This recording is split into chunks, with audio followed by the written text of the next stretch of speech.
بسم اللہ الرحمن الرحیم۔ السلام علیکم ورحمۃ اللہ وبرکاتہ۔ حضرت جابر رضی اللہ عنہ بیان کرتے ہیں کہ جب خندق کھودی گئی تو میں نے حضرت صلی اللہ علیہ وسلم کو بھوکا پایا۔ میں اپنی بیوی کے پاس آیا اور پوچھا کہ تیرے پاس کچھ ہے؟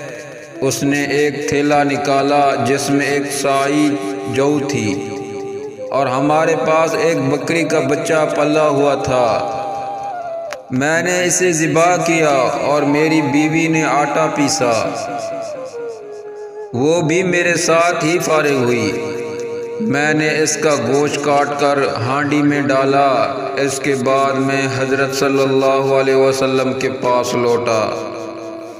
بیوی نے کہا کہ حضرت صلی اللہ علیہ وسلم اور آپ کے صحابہ کرام کے سامنے مجھے رسوا نہ کرنا، یعنی زیادہ آدمیوں کی دعوت نہ کر دینا۔ جب میں آپ صلی اللہ علیہ وسلم کے پاس آیا تو چپکے سے عرض کیا، یا رسول اللہ، ہم نے ایک بکری کا بچہ ذبح کیا ہے اور ایک سائی جو کا آٹا ہمارے پاس تھا، وہ تیار کیا ہے۔ تو آپ صلی اللہ علیہ وسلم چند لوگوں کے ساتھ تشریف لے چلیے۔ یہ سن کر حضرت صلی اللہ علیہ وسلم نے پکارا اور فرمایا، اے خندق والو، جابر نے تمہاری دعوت کی ہے، لہٰذا چلو۔ اور حضرت صلی اللہ علیہ وسلم نے فرمایا، میرے آنے تک ہانڈی نہ اتارنا اور نہ گوندے ہوئے آٹے کی روٹی پکانا۔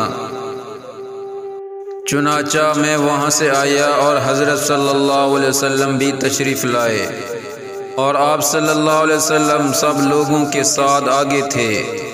میں اپنی بیوی کے پاس آیا، وہ بولی، تمہاری ہی فضیحت و رسوائی ہوگی۔ میں نے کہا، میں نے وہی کیا جو تو نے کہا تھا۔ بالآخر اس نے گوندا ہوا آٹا نکالا۔ آپ صلی اللہ علیہ وسلم نے اس میں لعاب دھن ملا دیا اور برکت کی دعا کی۔ پھر ہانڈی میں لعاب دھن ملایا۔